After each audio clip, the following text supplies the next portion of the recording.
News 7x7 is a unique channel dedicated to the news from dairy industry. Every week you receive brief on top 7 dairy news on this YouTube channel from India and abroad. These news could be seen in detail on our channel dairynews7x7.com also. You may write in the comment box on the dairy topics of your interest. We will try to develop news feature on the same. Your constant feedback and patronage to this channel is our source of Top 7 dairy news from the week of April 11th will cover. Exports of Indian dairy products top $500 million mark, hit 8-year high. Amit Shah presents NCDFI e-market awards. It is a little far-fetched to say app ke through Kranti ho jayegi, Jain Mehta. Mother Dairy eyes rupees 500 crore turnover from Eastern India in 5 years. From lassi to cookies, Amul building a protein portfolio. Amul Dairy braces for sales disruption due to straw ban.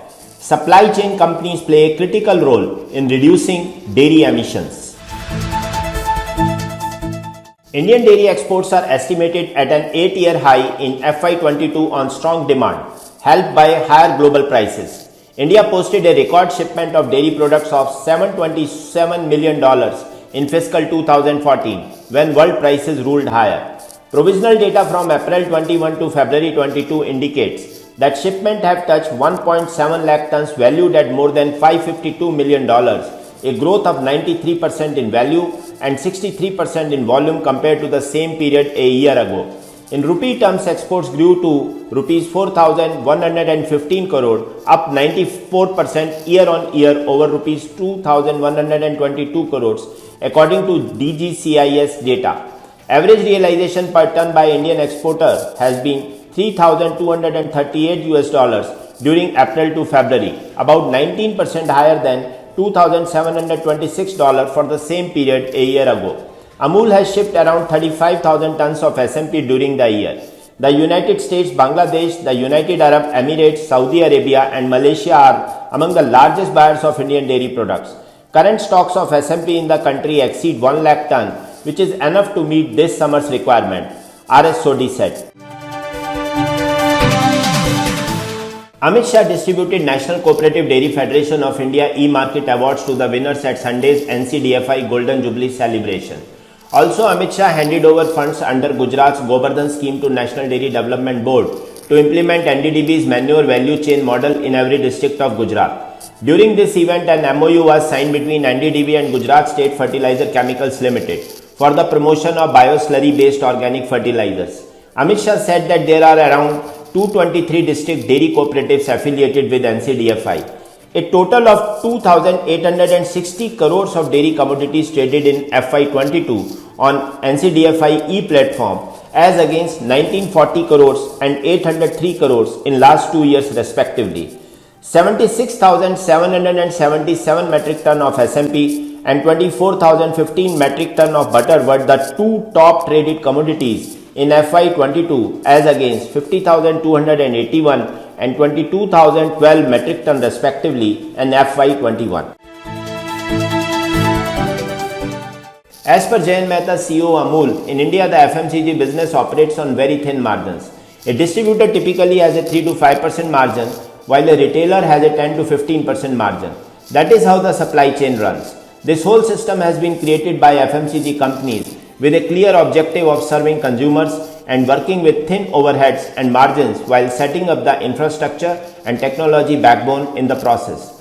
Against this backdrop, new B2B players are interested in undermining our traditional distribution network. We have distributor partners who are second and third generation entrepreneurs. They have set up this whole infrastructure, employed sales team and created a small business. But unlike modern trade or any other retailers, their margins are thin. Personal selling is actually big in India. A distributor also has an equity which an app-based seller would never be able to replace. Mehta concluded that looking at these kinds of investor-driven models, it is very difficult for them to compete with the traditional distribution channels that already exist. Unless you are there to burn a lot of money for a very long time, you cannot displace them. Coexisting is one way of survival for B2B players. Innovating to make their cost structures leaner is another. But it is a little far-fetched to say app ke through Kranti ho jayegi. Revolution will take place through an app.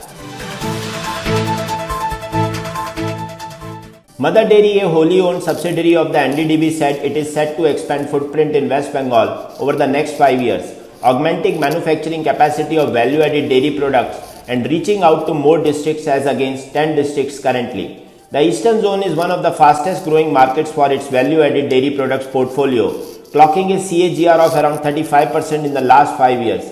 Their current utilized capacity at the Dankuni plant is 40%, which they would ramp up to 60% by this fiscal.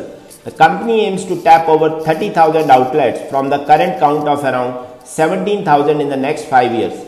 A senior official said the company is eyeing a turnover of rupees 170 to 175 crores in the value-added dairy product segment from the eastern market in FY23 and rupees 500 crore by FY27, driven by strong demand. Giving a protein punch to its consumers from natural source of milk, Amul is now developing a portfolio of protein products starting with the recently launched Amul Protein Lassi and Amul Protein Buttermilk. Amul has developed technology to derive isolated whey protein from the liquid whey which comes out of their cheese manufacturing. These products will be suitable for all, including fitness freaks, elderly, pregnant women and children willing to consume protein-rich drinks, said Jain Mehta. Amul, the largest cheese manufacturer, has daily liquid whey availability of 25 lakh liters per day, which may have 15 to 17 metric ton of whey proteins. Amul Protein Lassi has 15 grams of protein in each of 250 ml pack, which is priced at Rs 40, while Amul Protein Buttermilk has 15 gram protein in each of 200 ml pack that costs Rs 25. Quoting the India Active data, Amul stated that the country's whey protein market is worth $2 billion or approximately 15,000 crores, which is majorly import dependent. Amul Dairy Group is bracing for disruptions and higher input costs for some products from July when the government's ban on plastic straws kicks in. India last week refused to waive an impending ban on straws that are packaged with small juice and milk beverages packs, stoking fears in the US $790 million industry that includes players like PepsiCo, Coca-Cola, India's Dabur and Parle Agro, Reuters reported. Amul has not worked out any practical solution to replace the tiny plastic straws and the paper variant is not feasible, said RS Sodhi, Amul's MD. The intention of the government is good, but the straws are not even 0.1% of total plastic consumption. The entire industry will be impacted. Sodhi's comments underscore the growing tension in India's beverage industry at a time when demand surges in the sweltering summer season. There is an urgent need to reduce and remove carbon in the atmosphere to stave off the most destructive impacts of climate change, but reducing methane emissions may be the fastest way to curb global warming. One particularly crucial industry to focus on is the dairy sector, according to a new report from the Transform to Net Zero initiative, which includes companies like Starbucks and Danone. The livestock sector is responsible for roughly one-third of methane emissions in the US because of the manure from dairy operations. Methane is the second most abundant anthropogenic caused by humans greenhouse gas after carbon dioxide, accounting for roughly 20% of all global greenhouse gas emissions.